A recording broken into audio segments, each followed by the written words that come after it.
अंजलि की सहेली निधि ने कहा अंजलि को जानबूझकर मारा। कार वाले को पता था, जानकारी थी कि उसके नीचे लड़की है, फिर भी उसने ना रोका ना कुछ करा। उसने एक बार आगे पीछे करी, तेज आगे पीछे करी, वो फिर सीधा ले गया। तो फिर हत्या का केस क्यों नहीं?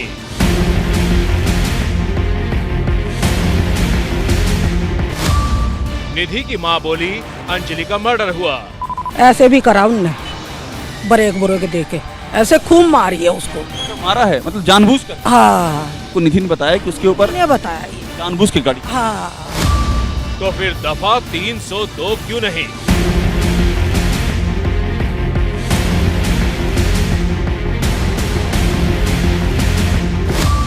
अंजलि का परिवार बोला ये हादसा नहीं, हत्या है। जो हमें इंसाफ चाहिए वो इंसाफ दो हमें। वो धाराएं लगाई, वो मर्डर केस लगे, 5 लड़कों को फांसी और सीबीआई जांच।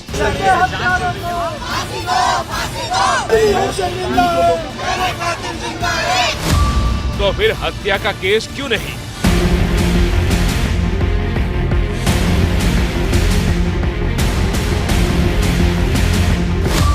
पुलिस ने माना कि उन्हें पता था गाड़ी में फंसी है बॉडी। तो नॉलेज होती है कि अगर मैं ऐसे गाड़ी को मारूंगा तो उसकी डेथ हो जाएगी, तो ये नॉलेज है, इसमें कोई डाउट नहीं है। तो फिर हत्या का केस क्यों नहीं? नमस्कार, एबीपी न्यूज पर मैं हूं आपके साथ शिरीन। और देखिए, सबसे बड़ा सवाल आज यही है कि जब तमाम गवाह, तमाम सबूत इस तरफ इशारा कर रहे हैं कि अंजलि को जानबूझकर घसीटकर 12 किलोमीटर तक गाड़ी के नीचे घसीटकर उसे मारा गया, तो फिर पुलिस दफा 302 क्यों नहीं लगा रही है? और इसी सवाल पर चर्चा के लिए हमारे साथ कानून के बड़े जानकार आज यहां स्टूडियो में मेरे साथ मौजूद हैं। इनसे पुलिस की जांच, तमाम गवाहों के बयान और सबूतों को लेकर आज बात होगी। बात यह होगी कि आखिर क्या अभी तक जो भी खुलासे इस पूरे मामले में हुए हैं, क्या वो हत्या का केस दर्ज करने के लिए काफी हैं या फिर नहीं। सबसे पहले आप सुनिए कि आज जब पुलिस मीडिया के सामने आई तो क्या क्या कहा। इसमें मेरे चाहने से या किसी और के चाहने से, बिना एविडेंस के, बिना फैक्ट एंड सर्कमस्टांसेस के नहीं हो सकता है। इसका पूरी तरह से उसके लिए, मर्डर के लिए आप सभी को मालूम है कि एक मोटिव होना बहुत ज़रूरी होता है, एक इंटेंशन होना बहुत ज़रूरी होता है। अभी तक का जो इन्वेस्टिगेशन है उसमें हम इस स्टेज पे नहीं पहुँचे। कोई भी हादसा होता है तो उसमें आप इन्फॉर्म करते हैं और या आप पुलिस को इन्फॉर्म करते हैं या किसी रिश्तेदार को बताते हैं। हमारे दिमाग में भी है, हमने भी काउंसलिंग की है, पूछा, समझने की कोशिश की है। कई बार कोई ट्रॉमा हो सकता है, कई बार कोई दूसरी वजह भी हो सकती है।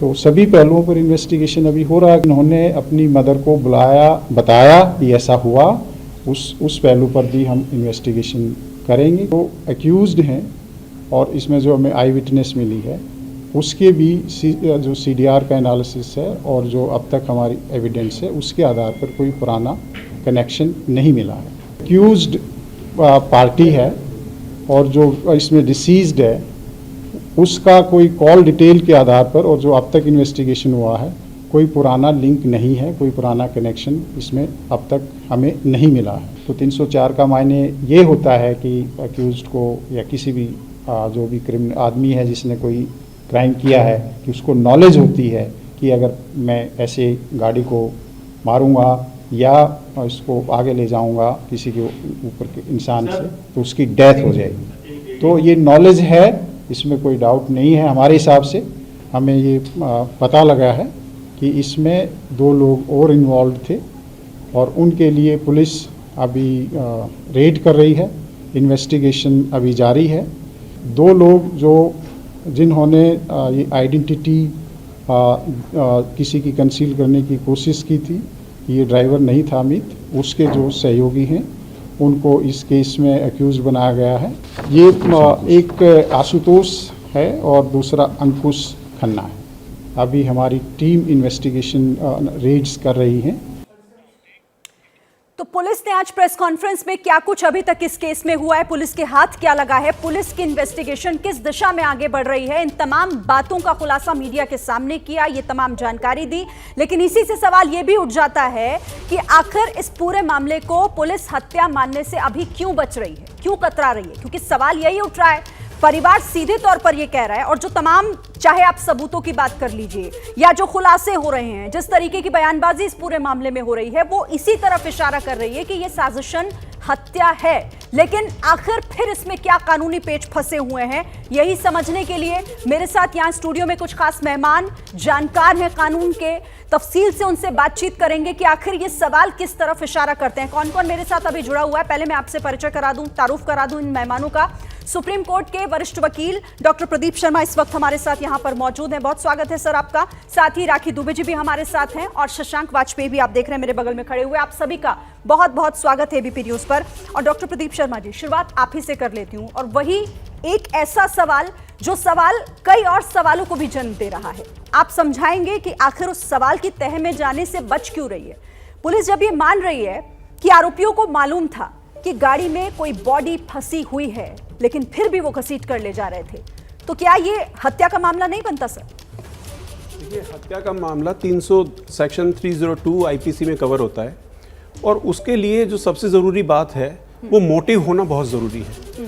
जब तक मोटिव नहीं है उसके बिना 302 अट्रैक्ट नहीं होता है। आप इसके एवज में उतना ही खतरनाक एक आईपीसी की धारा 304A है, पार्ट 1 में जो आता है, वो भी उतना ही, उसमें भी लाइफ इम्प्रिजनमेंट तक का प्रावधान है। और क्योंकि जो अब तक का जो भी मीडिया से जो रिपोर्ट्स पता लग रही हैं उसके हिसाब से, या जो भी हमारी नॉलेज है उसके हिसाब से इसको ड्रैग किया गया।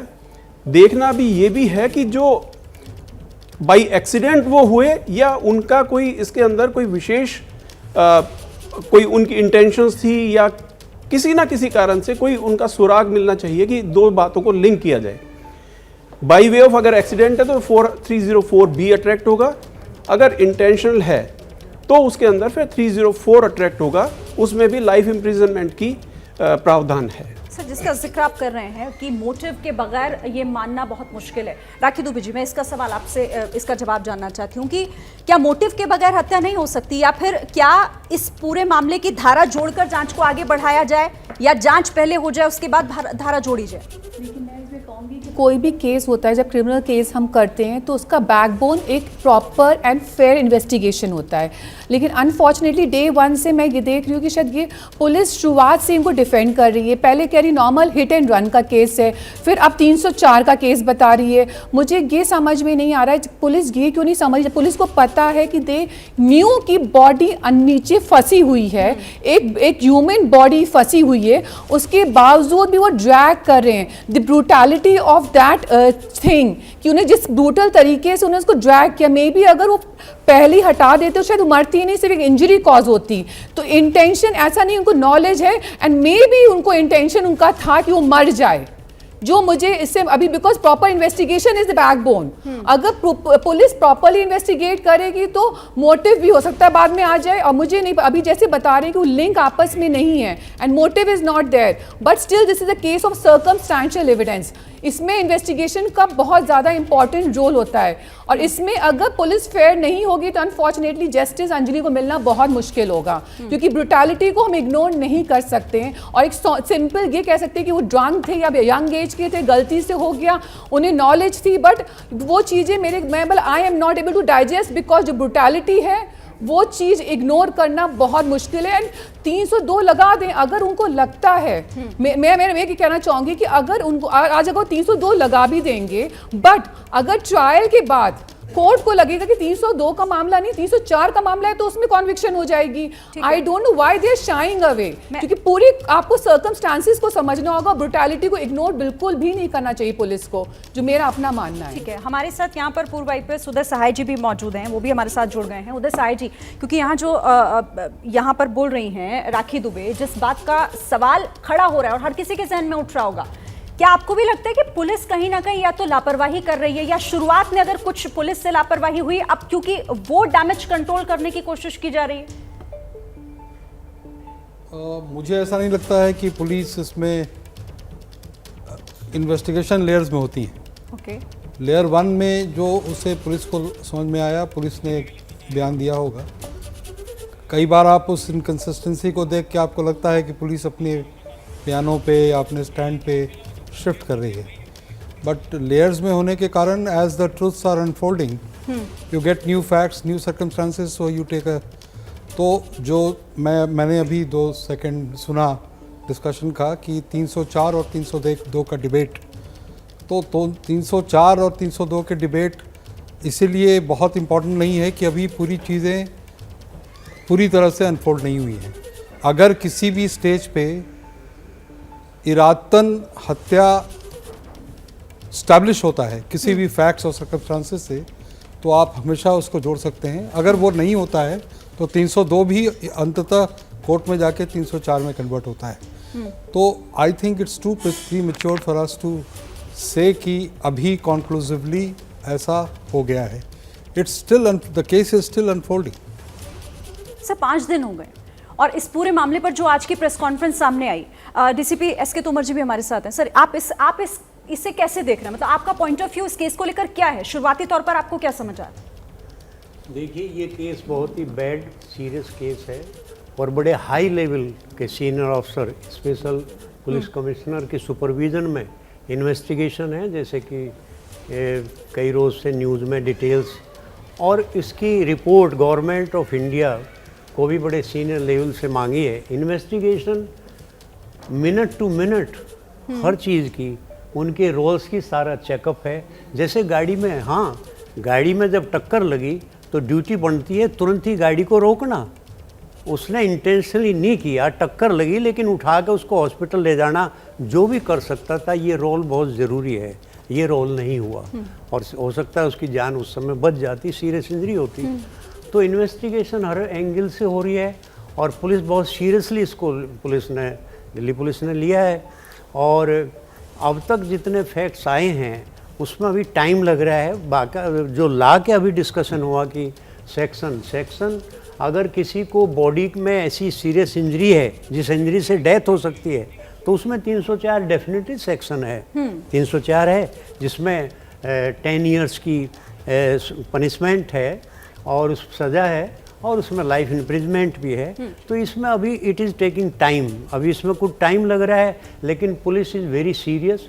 इसको पुलिस जो है उत्तरदायी है पब्लिक के लिए। It is a very news में है, इतना एक सीरियस केस है, गंभीर है। एक लड़की की जान चली गई और उसमें आई विटनेस वो दूसरी लड़की है, तो उनसे कंसर्न वहीं पे उसी लड़की का मैं जिक्र आगे यहाँ पर करूंगी, क्योंकि उस लड़की की बात हो जिसका आप जिक्र कर रहे हैं, यानी निधि, चाहे निधि की माँ हो या फिर अंजलि का परिवार हो, सभी एक ही बात कह रहे हैं और वो ये कि ये जानबूझकर किया गया एक कृत्य है जिसे हत्या कहा जा रहा है। बहरहाल मैं आप लोगों के पास आऊंगी, यहाँ शशांक वाजपेयी जी भी हमारे साथ हैं, लेकिन कंझावला केस में अंजलि के दोस्त निधि के घर महिलाओं ने आज प्रदर्शन किया है और इन महिलाओं ने निधि के घर का दरवाजा भी तोड़ने की कोशिश की और निधि को घर से बाहर निकालने की मांग की है। खुद को अंजलि का रिश्तेदार बताने वाली इन महिलाओं का यह कहना था कि निधि बराबर की राजदार है। कुछ महिलाएं हैं जो निधि के घर के बाहर आई है और खुद को अंजलि के परिवार से बता रही है। क्या कुछ कहेंगी आप? क्या कुछ इंसाफ के लिए इस लड़की मेन मुद्दा यही है, लड़की है। जब दोनों साथ थी तो ये कैसे आ गई? नहीं, हम लोग ये कहना चाहते हैं, अगर इंसाफ दिलवाना चाहती हैं ये, तो ये थाने पे क्यों नहीं आती उनको, उसको इसके इंसाफ दिलाने के लिए? इसीलिए दूर था। आप लोग कौन है? सबसे पहले ये बताइए, आप लोग कौन? परिवार से। ठीक है, परिवार से हैं आप? हाँ जी, हाँ जी। क्या कुछ मांग है आप लोगों की? ये है, उन लड़कों को फांसी मिलना चाहिए, इस लड़की को भी रिमांड पे लेना चाहिए। अंजलि का अगर दोस्त है तो अंजलि के हक में उसको खड़ा होना चाहिए। क्या नाम क्या है आपका? उसको साथ खड़ा होना चाहिए। ये तो घर में मुंह छुपा के बैठी है, जब ही कुछ साजिश है, पहले भी साजिश करके मर्डर किए हैं, अभी भी साजिश ही कर रहे हैं। क्यों लगता है आपको कि साजिश हो रहा है? सब कुछ ही साजिश सबके सामने आ गया है। अगर वो वहाँ नहीं खड़ी हो रही है तो उनका दाल में काला है, वो गलत है। पहले ये बताइए कि आप हैं कौन?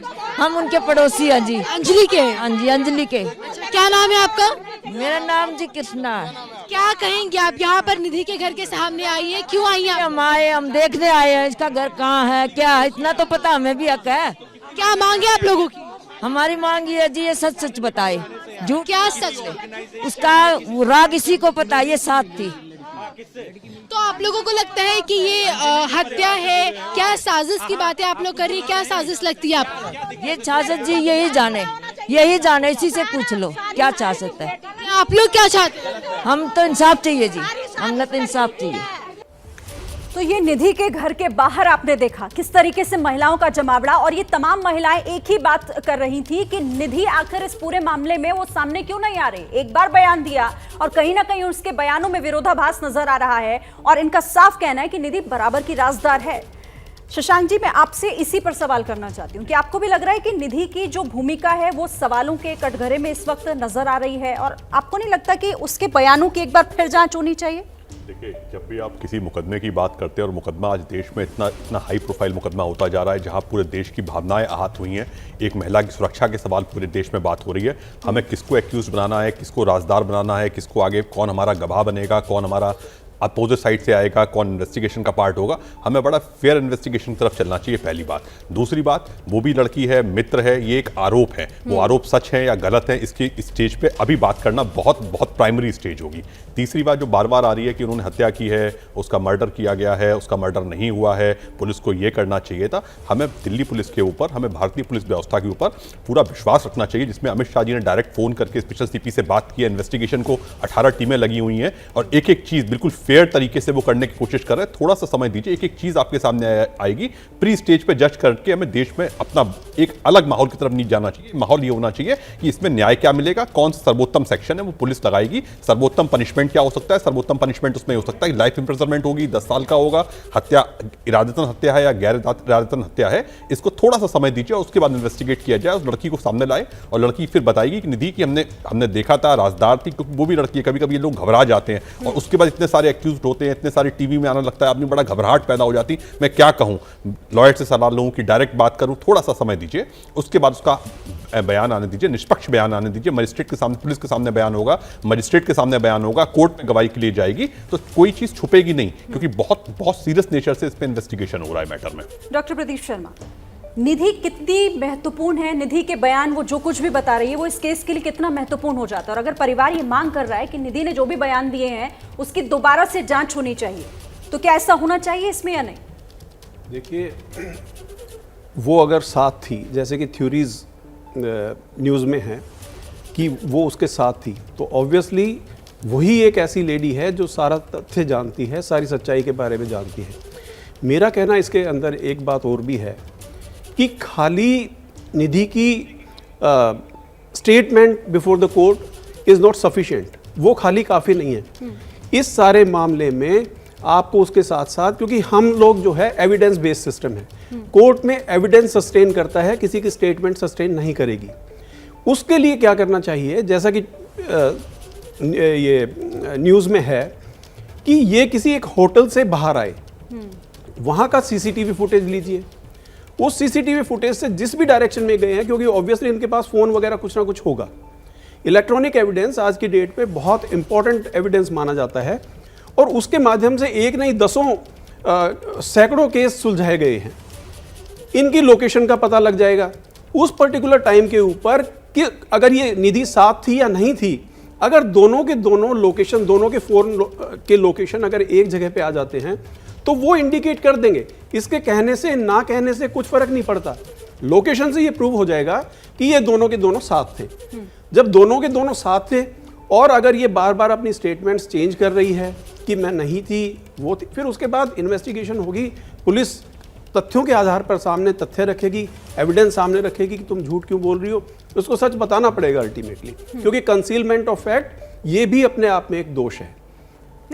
इस सारी इलेक्ट्रॉनिक एविडेंस को इकट्ठा करें, जहाँ तक पता लगा है कि जिस होटल से ये वहाँ पर आई है, जो इसमें डिजीज्ड हैं लेडी जिनकी डेथ हो गई है, वो किसी अन्य आदमी के साथ वहाँ पर इनका कुछ बहसबाजी भी हुई है।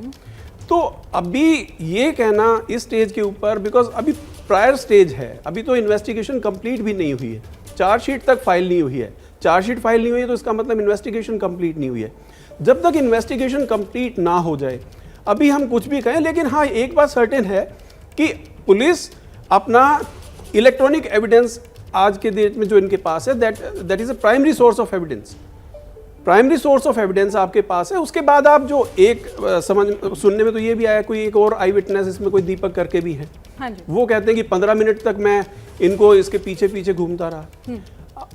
मेरी समझ में ये भी नहीं आता, वो 15 मिनट उन्होंने चेज किया पुलिस वैन को या इस एपिसोड को पूरे के पूरे, तो उन्होंने क्यों नहीं उसी टाइम पे, जिस टाइम पे देखा कि भाई एक एक्सीडेंट हो गया है, आप भूल जाइए इस बात को कि किसी कोई महिला पहिए में फंसी नहीं फंसी, एक एक्सीडेंट हुआ, तो जैसे अब वो सामने आ गए और वो बाद में आ रहे हैं सामने, तो काफी सारी बातें हैं जो इन्वेस्टिगेट करनी। ठीक है सर, काफी सारी बातें हैं, लेकिन उदय सहाय जी 5 दिन इस पूरे मामले को हो गए और इस प्रेस कॉन्फ्रेंस में जो भी चीजें सामने रखी, अच्छा मुझे ये बताइए कि क्या इस पूरे मामले में कोई लूप होल्स आपको नजर आ रहे हैं जिसकी वजह से ये देरी हो रही है ये तय करने में कि ये एक्सीडेंट है या फिर ये हत्या है? जी, लूप होल्स तो मैं नहीं कहूँगा, कई होल्स हैं। अब वो लूप होल्स हैं या इंटेंशन है या बाय ओमिशन है, बाय कमीशन है, ये तो बाद में सामने आएगा। और वो होल्स अभी सीक्वेंस ऑफ इवेंट ही पूरी तरह से इस्टेब्लिश नहीं हुआ है, नंबर 1। नंबर 2, हम लोग उस आई विटनेस लड़की पर काफ़ी फोकस कर रहे हैं, करना भी चाहिए, लेकिन हम ये भूल जाते हैं कि जब तक वो कांटेक्ट में आई गाड़ी के, वो गाड़ी 40 मिनट या जो भी समय लगा होगा उसको ड्रैग करके ले आई, उन 40 मिनट में क्या हुआ उसमें कोई विटनेस है? विटनेस है।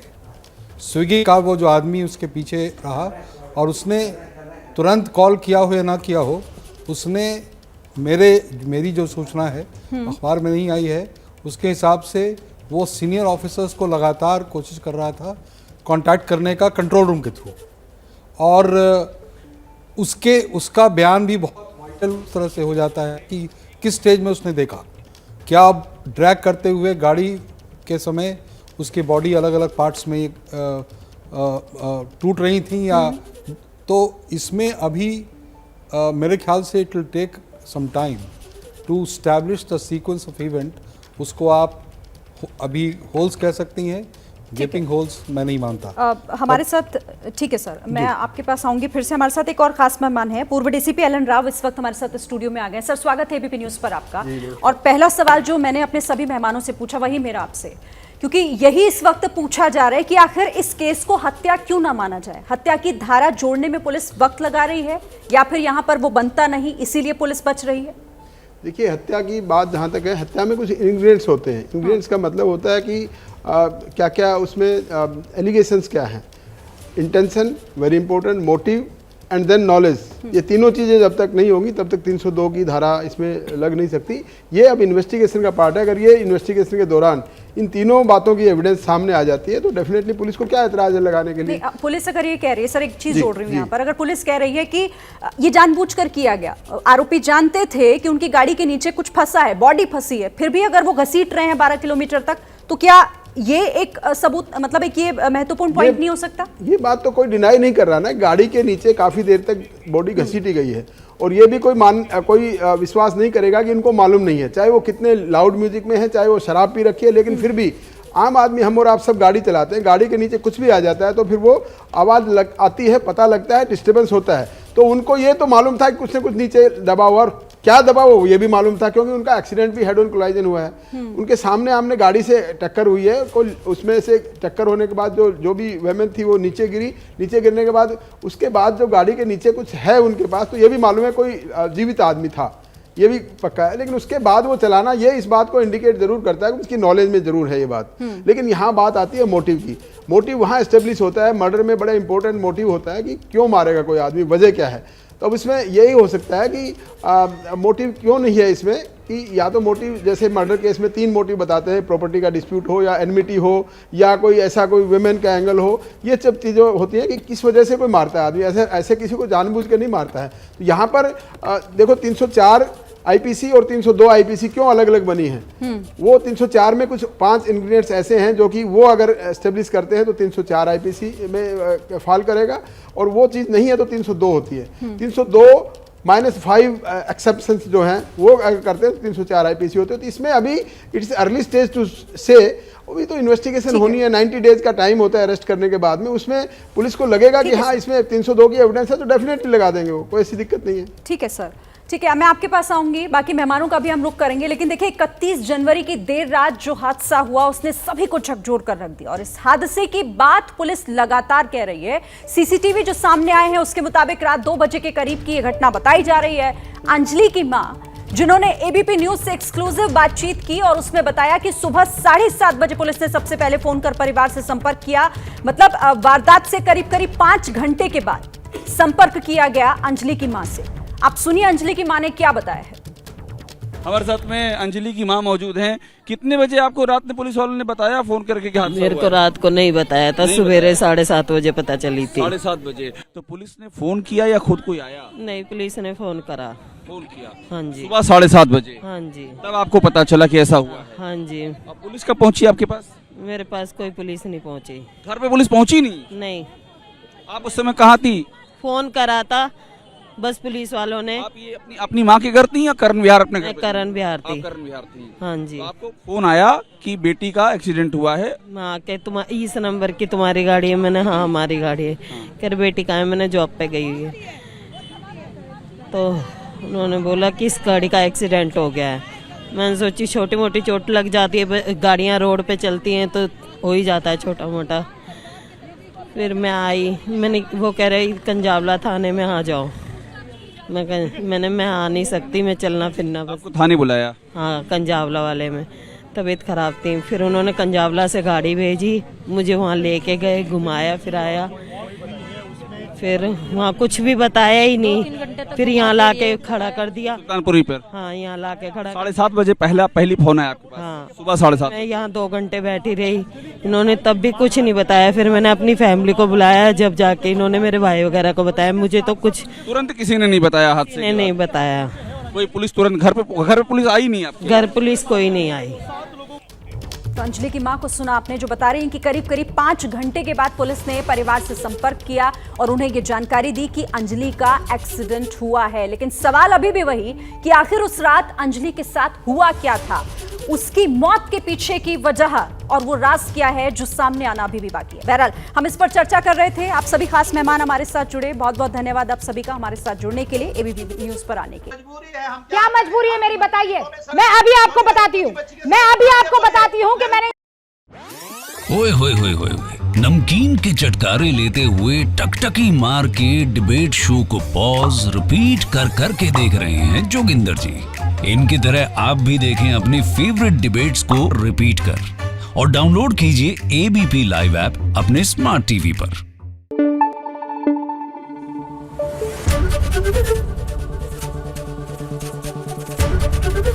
एबीपी न्यूज आपको रखे आगे।